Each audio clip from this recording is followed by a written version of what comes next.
Le grand rabbin de France, Chaim Korsia, nous a fait l'amitié de nous rejoindre dans les studios ici à Radio Shalom. Bonsoir, monsieur le grand rabbin. Bonsoir. Vous êtes venu rejoindre notre ami Grégory pour l'appel à la Tzedaka. Je voudrais cependant, moi, profiter de votre présence parmi nous pour évoquer cette histoire incroyable. Donc, plusieurs pays arabes ont demandé à ce que l'on vote une résolution à l'UNESCO pour que le Kotel, pour que le mur des lamentations, selon l'imagerie populaire, le Kotel, quoi, soit sous le contrôle du Waqf. Qu'est-ce que ça signifie? Ça signifie ni plus ni moins que les pays arabes demandent à ce que le Kotel devienne un lieu saint musulman. Je pense qu'on a rarement vu provocation plus énorme. Qu'est-ce que vous en pensez, monsieur Grand rabbin? C'est pas une provocation, c'est un déni absolu de réalité. C'est-à-dire qu'on peut vouloir que les choses soient un petit peu transformées aux marges, on peut partager des lieux, on ne peut que louer et qu'admirer la sagesse des Israéliens qui n'ont jamais voulu imposer leurs règles, leurs lois, la grandeur du grand rabbin Goren. On l'oublie toujours. Le grand rabbin Goren, qui est l'aumônier israélien des armées, qui arrive avec les forces israéliennes en 67, dit dorénavant, on va laisser sur l'esplanade du temple, on va laisser les musulmans gérer, on laisse le Waqf donc gérer ce lieu saint, la mosquée, alors qu'on aurait pu imaginer un autre système. Je pense que 99% des autres pays dans la même situation auraient dit, c'est l'esplanade du temple de Salomon, on enlève tout ce qu'il y a. C'est absolument pas ce qui s'est passé, d'autant qu'à 20 mètres de là, peut-être aller à 50 mètres en cherchant bien, il y avait la synagogue de la Hourva qui a été massacrée, qui a été détruite, et qui vient d'être construite il y a 2 ans. Donc c'est absolument pas ce qu'on aurait pu imaginer chez d'autres, et c'est la grandeur du rabbinat israélien de l'époque et du gouvernement israélien que d'avoir respecté les cultes de chacun. Il se trouve là que, quand j'ai appris cette motion assez insupportable et scandaleuse, j'ai immédiatement appelé le Quai d'Orsay, qui m'a expliqué que notre ambassadeur près l'UNESCO s'opposait à l'alinéa 8 de cette proposition, qui justement veut étendre l'espace de l'esplanade au mur qui est en dessous. Mais au mur et en réalité au tunnel. L'un des objets, c'est les tunnels. Et c'est incroyable. C'est comme si vous avez quelque chose et vous dites « je ne veux pas le voir ». Et ça montre bien d'ailleurs l'impossibilité qu'il y a parfois à discuter avec des gens qui refusent la réalité.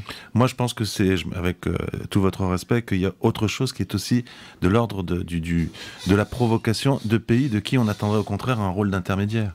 Car parmi les pays qui ont déposé cette motion, on retrouve l'Égypte, par exemple, qui est le premier pays arabe à avoir signé la paix avec Israël. On retrouve des pays comme le Maroc ou comme la Tunisie, qui sont supposés des pays d'Afrique du Nord modérés. Ce qui m'étonne, moi, c'est que ces pays-là, au lieu de jouer un rôle d'intermédiaire pour apaiser les tensions et pour sauver des vies, viennent sortir, je pense, la plus grosse provocation qu'on a entendue depuis le début de ces événements.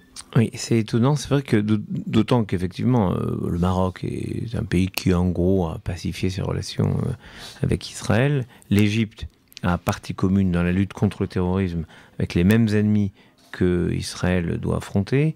Donc c'est vrai qu'il y a, j'étais surpris moi aussi, par les pays qui proposent cet amendement, cette décision.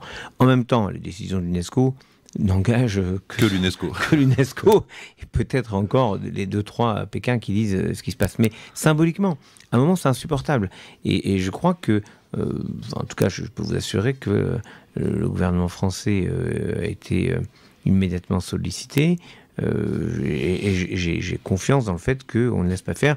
On va mettre dans la boucle évidemment Irina Bokova, qui est une remarquable directrice générale de l'UNESCO, et je ne pense pas qu'elle puisse se dépasser ça, tout simplement parce que ce n'est pas la réalité. C'est-à-dire qu'on peut vouloir espérer des choses, mais on ne peut pas nier la réalité. Et je crois que le judaïsme a cette force que quiconque veut nier la réalité peut le faire, mais nous on sait que ce qui est.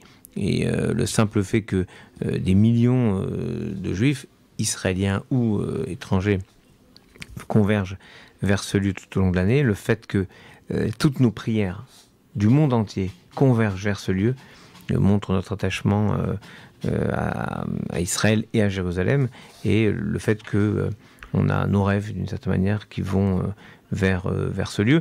Et je crois que, si je peux me permettre, non pas corriger ce que vous avez dit, mais peut-être vous proposer autre chose, c'est qu'on pouvait parler du mur des lamentations, mais maintenant c'est le mur occidental, c'est le mur qui incarne l'espérance. Ah non, moi j'ai jamais dit lamentation, je veux que les gens comprennent. Ah voilà, ça. Non mais c'est très important, c'est que le mur, c'est un mur occidental.